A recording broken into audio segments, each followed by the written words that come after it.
नमस्कार। Viral conjunctivitis, जिसको viral eye flu भी बोला जाता है, पिंक आई भी कहा जाता है इसको, क्योंकि आँख में वायरस के इन्फेक्शन की वजह से आँख का कंजक्टाइवल लेयर जो है वो इन्फ्लेमेटरी साइन की वजह से पिंक होना चालू हो जाता है। आँख में खुजली आना, आँख में लालामी आना, आँख में दर्द का होना, ये कोई बहुत नई समस्या नहीं है। वैसे तो लगभग हर साल ही ये समस्या खूब देखने को मिलती है, लेकिन इस बार इस समस्या ने एक विकराल रूप ले लिया है। ज़्यादा से ज़्यादा लोगों को ये समस्या फैल रही है। इसके लिए ऐसा मान सकते हैं कि ये एक एंडेमिक की तरह, महामारी की तरह ये समस्या फैल रही है। इसलिए हमको थोड़ा ज़्यादा सतर्क रहने की आवश्यकता है।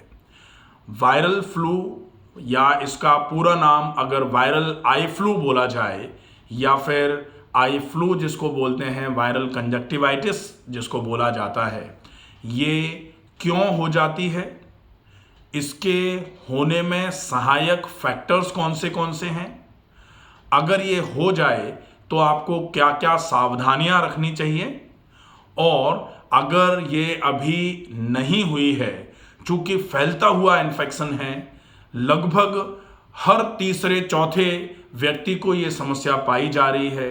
जहां गैदरिंग्स हैं वहां पर इस समस्या में एकदम से फैलाव हो रहा है। तो फिर हमें इस बात का विशेष ध्यान रखना होगा कि अगर हम इस समस्या के चंगुल से बचे रहना चाहते हैं तो हमको क्या क्या करना चाहिए। कुछ ऐसे मिथ्स हैं जो सामान्य तौर पर देखने में आ रहे हैं। लोग बहुत पुराने समय से कहते रहे हैं कि अगर किसी की आंखें आ जाती हैं, आंखें लाल हो जाती हैं, आई फ्लू अगर किसी को हो जाता है, तो आप उसकी आंख में आंख डाल करके ना देखें। ये बिल्कुल प्योरली एक तरीके से मिथ जैसा ही है। इसमें कहीं कोई प्रूवन साइंटिफिक प्रोसेस नहीं है। ऐसा नहीं होता है कि किसी को केवल देखने की वजह से उसका इन्फेक्शन आपकी आंख में आ जाए। क्या होता है आई फ्लू, कैसे हो जाता है फिर ये वायरल इन्फेक्शंस जो होते हैं, वो वायरल इन्फेक्शन। अच्छा, एक चीज और चलती है कि वायरल कंजक्टिवाइटिस बोला जा रहा है, लेकिन इलाज के रूप में जो दवाइयाँ आँख में डालने के लिए उपयोग में ली जा रही हैं वो एंटीबायोटिक्स हैं। हालांकि एंटीबायोटिक का मतलब होता है जो अगेंस्ट बैक्टीरिया काम करे या अगेंस्ट पैथोजेनिक ऑर्गेनिज्म काम करे। लेकिन जब वायरस किसी भी जगह पर इन्फेक्शन करता है तो स्पेसिफिकली एंटीवायरल ड्रग्स का यूज़ किया जाता है। जैसे हर्पीज़ वायरस जो होता है, हर्पीज़ वायरस के इन्फेक्शन के समय में जो असाइक्लोविर ऑइंटमेंट्स आते हैं या फिर असाइक्लोविर जो ओरल मेडिसिन्स दी जाती हैं, वैसे ही अगर कोई वायरल इन्फेक्शन कहीं हो रहा होता है तो हम एंटीवायरल्स का यूज़ किए बिना हम क्यों एंटीबायोटिक्स ड्रॉप आँखों में डलवा देते हैं, या फिर डॉक्टर्स एंटीबायोटिक्स का यूज़ क्यों करवाते हैं।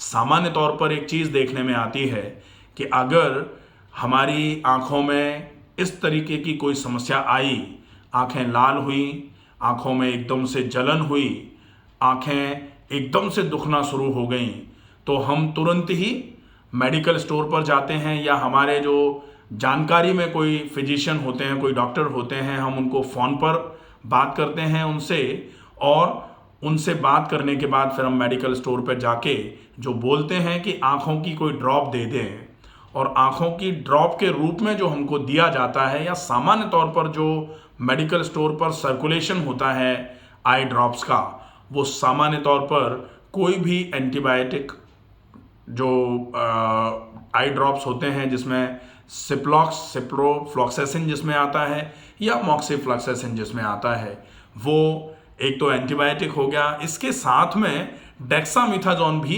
दे दिया जा रहा है। डेक्सामेथासोन लगभग ये एक स्ट्रॉन्ग डोज का स्टेरॉयड होता है। तो छोटी सी समस्या अच्छा, समस्या है या नहीं है, ये भी एक चीज़ देखने में आ रही है कि वायरल कंजक्टिवाइटिस का दौर चल रहा है। जिनको नहीं हुई है वो पहले से ही ड्रॉप डालना शुरू कर दे रहे हैं कि भाई हमको हुई नहीं है, लेकिन भविष्य में भी ना हो इसके लिए हम पहले से ही ड्रॉप डाल रहे हैं। तो पहले से ड्रॉप डालने की आवश्यकता इसलिए नहीं है क्योंकि अगर आपके आँख में कोई पैथोजेनिक ऑर्गेनिज्म अभी है ही नहीं तो आप एंटीबायोटिक डाल करके मार किसको रहे हैं, ज़रूरत ही नहीं है। अच्छा, दूसरा, एंटीबायोटिक आई ड्रॉप्स का यूज़ करने की बजाय अगर आप चाहें तो आई लुब्रिकेंट्स जो आते हैं उनका यूज़ कर सकते हैं। आई लुब्रिकेंट्स आप मेडिकल स्टोर पर जाएंगे, आप अगर आँखों के लुब्रिकेशन के लिए ड्रॉप मांगेंगे तो वो आपको दे देंगे। हालांकि ये चीज़ विशेष ध्यान रखनी है कि इस तरीके से किसी भी दवाई का उपयोग नहीं किया जाना चाहिए कि आप कहीं भी मेडिकल स्टोर पर जाकर के, क्योंकि मेडिकल स्टोर वाले जो होते हैं वो डॉक्टर के प्रिस्क्रिप्शन पर जो दवाइयाँ देते हैं वो दवाइयाँ आपको लेनी चाहिए। वो प्रिस्क्रिप्शन को देखेंगे, उसमें जो लिखा हुआ है वो जो दवाइयाँ आपको दी जाएंगी, डॉक्टर आपको आपकी समस्या के हिसाब से ड्रग प्रिस्क्राइब करते हैं।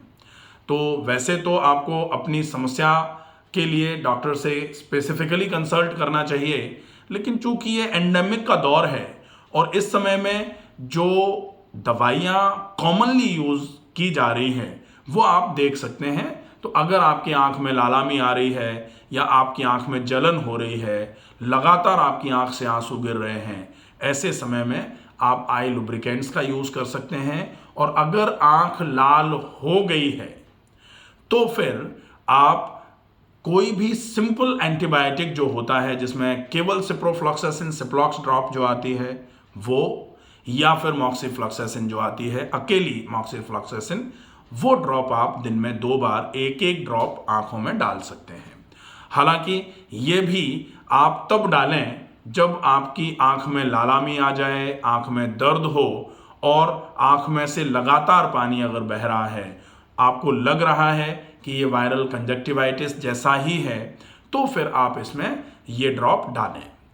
अब बात आती है कि जिस तरीके से कोरोना में लोग दवाइयाँ खा रहे थे, उस समय भी मॉक्सीफ्लॉक्सासिन चल रहा था, ऑगमेंटिन 625 चल रहा था, इसके अलावा सिप्रोफ्लॉक्सासिन चल रहा था, सिप्लॉक्स भी बहुत सारे कंडीशंस में लोग दे रहे, एजिथ्रोमाइसिन भी खा रहे थे लोग।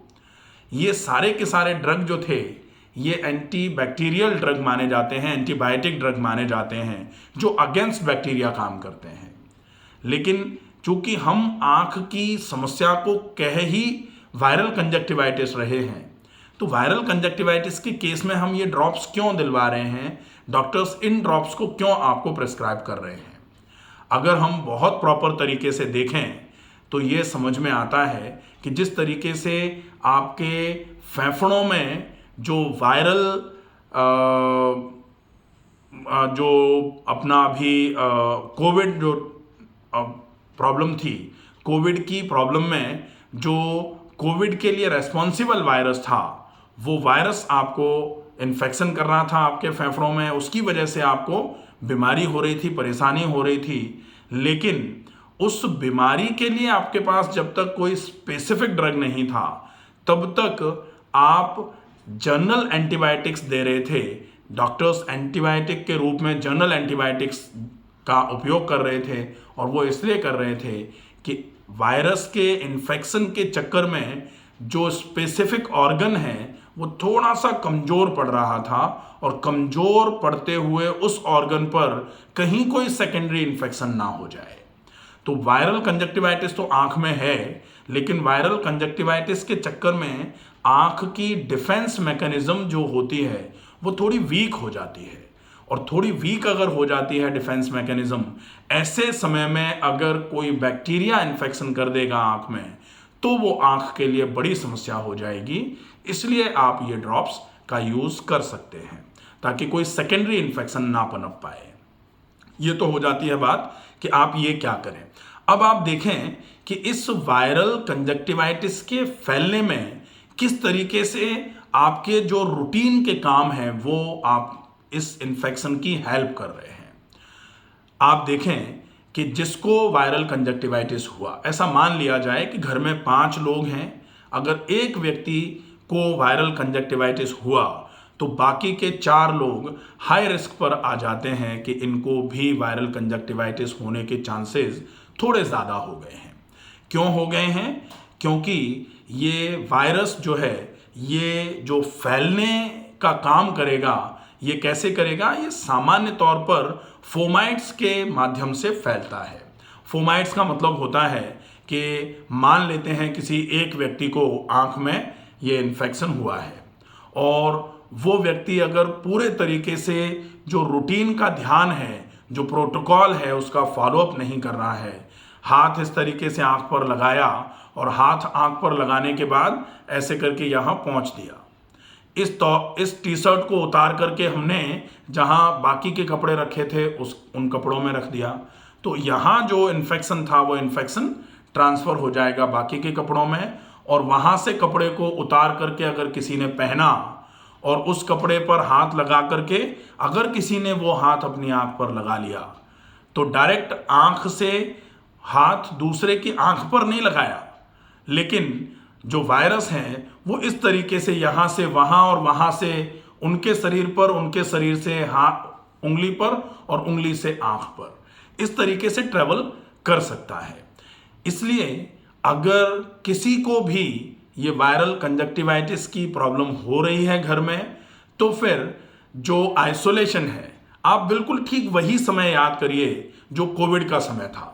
वो थोड़ा ज़्यादा बड़ी समस्या थी, उसमें आपको इतनी समस्या हो रही थी कि जान तक जाने का खतरा था, इसलिए लोग उस समय बहुत प्रॉपरली फॉलोअप कर रहे थे। अभी ये वायरल कंजक्टिवाइटिस, हालांकि ये डरने वाली बात नहीं है और ना इसमें डराने जैसी कोई बात है, लेकिन ये ज़रूर ध्यान रखा जाए कि किसी दुश्मन को कभी भी छोटा नहीं समझना चाहिए। तो ये वायरल कंजक्टिवाइटिस है ज़रूर छोटा सा रोग, लेकिन लापरवाही में ये बहुत ज़्यादा नुकसानदायक हो सकता है और ये आपको इतना तक नुकसान कर सकता है कि आपकी पूरी की पूरी आंख में पस भर जाए, जिसकी वजह से आपका विजन बिल्कुल चला जाए। अगर ऐसा हो रहा है तो निश्चित ही ये लापरवाही का नतीजा ही होगा। लापरवाही अगर आप नहीं कर रहे हैं तो फिर इस वायरल कंजक्टिवाइटिस को बहुत प्रॉपरली ट्रीट किया जा सकता है। सबसे पहले हम, अगर किसी को घर में ये हुआ है तो हम आइसोलेशन का जो पैटर्न है उसका फॉलोअप करें। आइसोलेशन में उनके कपड़े, उनकी तौलिया, उनके तकिए, उनका चादर, उनका ओढ़ने का चादर, और कोशिश अगर हो जाए तो कुछ समय के लिए उनको थोड़ा सा सेपरेट कर दिया जाए, आइसोलेट कर दिया जाए, क्योंकि अगर उनकी आंख में इन्फेक्शन हुआ है तो वो इन्फेक्शन, अगर थोड़ा सा भी वो ध्यान नहीं रख रहे हैं, इधर उधर हाथ अगर आंख में लगाने के बाद लगा दिए जा रहे हैं, और बेसिकली आइसोलेशन इसलिए भी ज़रूरी है कि मान लेते हैं मुझे वायरल कंजक्टिवाइटिस हुआ और मैं चश्मे का उपयोग नहीं कर रहा हूँ, मैंने हाथ इस तरीके से लगाया और यही हाथ से मैंने दरवाज़ा खोला तो दरवाजे पर इन्फेक्शन पहुँचा। अब वो दरवाजे पर इन्फेक्शन था, अगर किसी दूसरे ने उस हैंडल को पकड़ करके दरवाज़ा खोला तो उनके हाथ में वो इन्फेक्शन पहुँचेगा और उनके हाथ से उनके कपड़ों में पहुँच गया, और बाय चांस अगर उन्होंने हाथ को आँख की तरफ ले गए वो हाथ को, तो वहाँ से वो उनकी आँख में इन्फेक्शन पहुँच जाएगा, तो उनको भी वायरल कंजक्टिवाइटिस होने का खतरा बढ़ जाएगा। इसलिए आइसोलेशन सबसे ज़्यादा ज़रूरी है, और सेपरेशन ऑफ जो भी चीज़ें यूटिलाइजेशन की हैं, जो भी चीज़ें उपयोग में आने वाली हैं, उनको सेपरेट कर दिया जाए। मैं तो कहूँगा कि अगर सेपरेशन की बात आती है तो इतना सेपरेट कर दिया जाए कि उनके खाने पीने के जो कुछ समय के लिए बर्तन जो है ना, उनको भी प्रॉपर थोड़ा सा सेपरेट करके रखा जाए।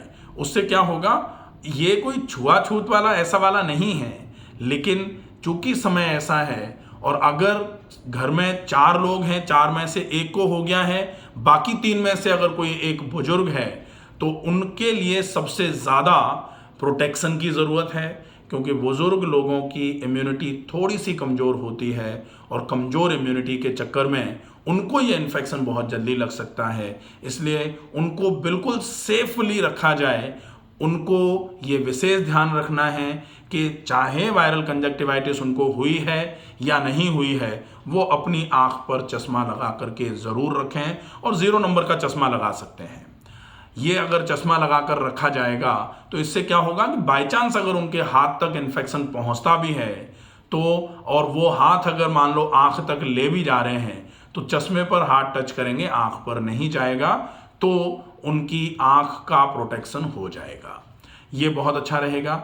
इसके बाद आप विशेष तौर पर ये ध्यान रखें कि आंख को बार बार धोने के लिए जो बोला जा रहा है कि आंख को बार बार ठंडे पानी से धोइए, अच्छी बात है, आंख को बार बार ठंडे पानी से धोया जा सकता है, लेकिन चूंकि हम पानी को अगर फिल्टर्ड वाटर है उससे अगर हम धो रहे हैं तो चलेगा। पहले प्रॉपर तरीके से हाथों को धोया जाए। नहीं पता लगा हाथ में इन्फेक्शन था, हमने पानी लिया, पानी भी बिल्कुल साफ था, लेकिन हाथ का इन्फेक्शन पानी में चला गया और पानी से इन्फेक्शन, हमारी आंखें बिल्कुल ठीक थी लेकिन आंख धोने के चक्कर में इन्फेक्शन हो गया। तो सबसे पहले हाथों को प्रॉपर तरीके से डेटॉल साबुन से या फिर कोई भी अच्छा जो भी हैंड वॉश आता है उससे हाथों को धो लिया, हाथों को प्रॉपर तरीके से सैनिटाइज कर लिया, सोडियम हाइपोक्लोराइड वही सैनिटाइज़र जो कोविड में यूज़ में ले रहे थे, फिर से आवश्यकता है उस सैनिटाइज़र के उपयोग की, तो आप उससे हैंड सैनिटाइज करिए प्रॉपर तरीके से। फिर साफ पानी लीजिए और साफ पानी से आप आँखों में छींटे मार सकते हैं। सामान्य तौर पर अगर संभव हो जाए तो फिर आरओ के पानी का उपयोग आप कर सकते हैं, क्योंकि हमारे यहाँ पानी में इन्फेक्शन बहुत टाइप के होते हैं और पता लगा थोड़ा सा अगर वायरल कंजक्टिवाइटिस के आप पेशेंट हैं, आँख में थोड़ी समस्या है, आँख की तरफ थोड़ा सा प्रोटेक्टिव मैकेनिज्म जो है वो चूंकि वायरल कंजक्टिवाइटिस हो चुकी है इसलिए वीक हुआ है, और वीक प्रोटेक्टिव मैकेनिज्म पर अगर पानी का कोई इन्फेक्शन आँख की तरफ पहुँचेगा तो वो आपके लिए बड़ा खतरा बन जाएगा। इसलिए आप पानी से ऐसे ही कहीं पानी से आँखों को ना धोएं। पानी आप बिल्कुल क्लियर कर लीजिए या फिर आप पानी को अच्छे तरीके से उबाल लीजिए और उबले हुए पानी को आप ठंडा कर लीजिए। ठंडा होने के बाद उस पानी से आप अपनी आँखों को धो सकते हैं। आप चाहें तो उस पानी को मटके में भर के रख लीजिए, या आप चाहें तो उस पानी को आप फ्रिज में रख करके फिर निकाल के फिर जब वो ठंडा हो जाए उसके बाद आप उस पानी से आँखों को धो सकते हैं। ये विशेष ध्यान रखना है। इसके अलावा दूसरा जो ध्यान रखना है वो ये कि आप बार बार करके अपने हाथों को धोइए। हाथ जितनी बार धोएंगे, अगर बाय चांस हाथ में इन्फेक्शन आया भी है तो हाथ धोने से इन्फेक्शन हाथ से ख़त्म हो जाएगा। फिर अगर आप हाथ आँखों पर लगा रहे हैं तो हाथ में इन्फेक्शन नहीं होगा तो आँख पर इन्फेक्शन नहीं जाएगा। सामान्य तौर पर ऐसा भी देखने में आ रहा है कि एक आँख में अगर इन्फेक्शन हुआ है तो दूसरी आँख में इन्फेक्शन होने का खतरा बहुत ज़्यादा होता है। इसलिए आप ऐसा मान लें कि अगर एक आँख में इन्फेक्शन हुआ, मान लेते हैं एक आँख में ही आपने हाथ इस तरीके से टच किया था, इन्फेक्शन यहाँ आ गया था, अब यहाँ से ऐसे करके चल के इस आँख में नहीं आ सकता। कैसे आएगा? इस आँख में हाथ लगाया और यहाँ हाथ लगाने के बाद यही उंगली इस आँख में लगा दी तो इन्फेक्शन ट्रेवल कर जाएगा। या फिर आपने ऐसे करके हाथ आँख में लगाया और किसी दूसरे की आँख में इस तरीके से लगा दिया तो इन्फेक्शन ट्रेवल कर जाएगा। या फिर हमने तो हाथ अपनी आँख में लगा करके किसी एक रुमाल पर हाथ लगाया, या मान लेते हैं ये रिमोट है, आपने ऐसे करके हाथ लगाया और इस रिमोट को ऐसे करके छू दिया। अब ये रिमोट आपने रख दिया यहाँ, दूसरा व्यक्ति आया, उसने रिमोट को इस तरीके से पकड़ा और एसी चालू करा। एसी चालू करने के बाद फिर ये इन्फेक्शन हाथ में आ गया उसके में, और उसने अगर वो हाथ आँखों से लगा दिया तो मान लो इन्फेक्शन ट्रेवल कर गया।